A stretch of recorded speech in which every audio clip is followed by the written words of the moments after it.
You might have seen my first video where I said I'm going to try to check out every book in my local library. And I started with these two books in the YA section.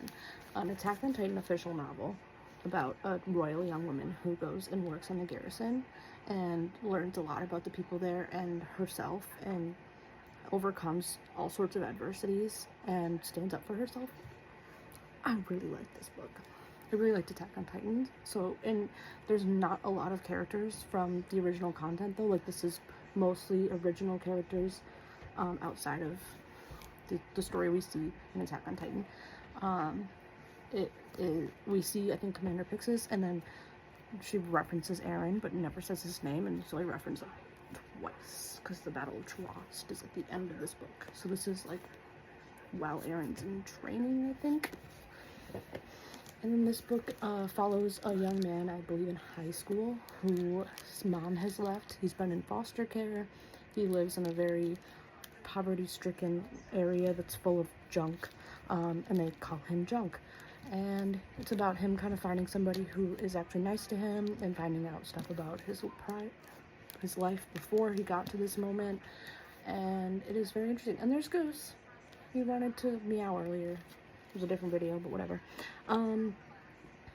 I didn't think this book really stuck with me though, because it's just written a little differently. It's kind of written like a poem, but it didn't really give poetry. So to each their own, right?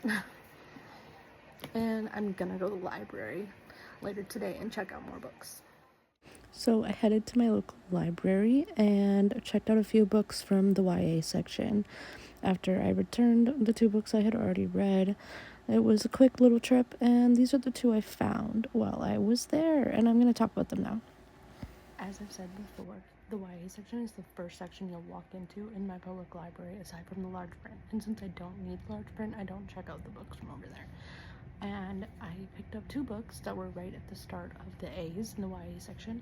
And I started with this book called Listen, Layla, which I think is super important to talk about what this is about. I haven't picked up the whole book up per words. I haven't started reading it yet.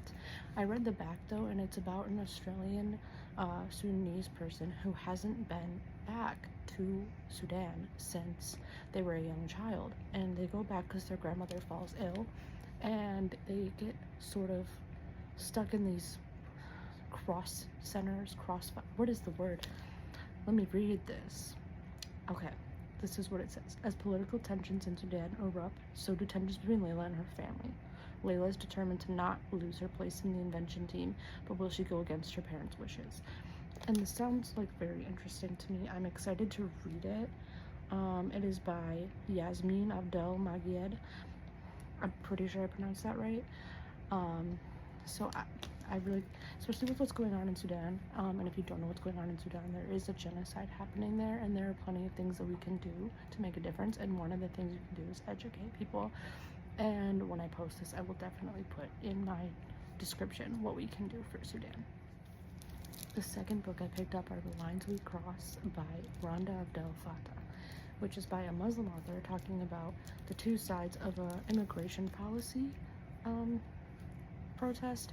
And one of the main characters, his name is Michael, is on the side with the anti-immigrants with his parents who drag him to all of these rallies that are anti-immigration, and until he meets this girl from Afghanistan that has moved to where he lives, and they meet. And this is all from the description because I haven't started reading yet. And I can't believe what extremely relevant politically books I picked up. All books are political, but like these are just like very much on the nose of what is happening right now. I'm not even sure when these were published, but I got them from the library. So we also need to talk about ICE, because I do live in America, and what's happening is absolutely not fucking okay. And there are plenty of things we can be doing, and we should continue to do them. Boycotting anywhere that supports ICE, and protesting, showing up to protests, and getting to know your community and helping your community, knowing how you can help them. To people, if you don't live in like Minneapolis, I don't, or like places that are full of ICE agents. Find ways that you can donate to grassroots organizations that will get food and things to people who feel in danger, which is probably everybody. Calling, emailing, and sending letters to your senators and telling them to vote against ICE funding. There are so many things that we can be doing, and like there's all sorts of protests you can be doing. There's something I'm doing that I actually don't tell a lot of people because I want it to elicit an emotional reaction without me being there for an argument. So there's plenty of things you can do, educating people.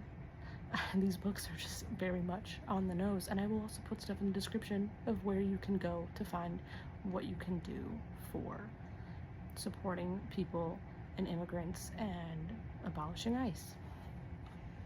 And I will make the next video for my library books whenever I finish these books with my thoughts on them and how I liked them, and hopefully we'll have seen some progress by then.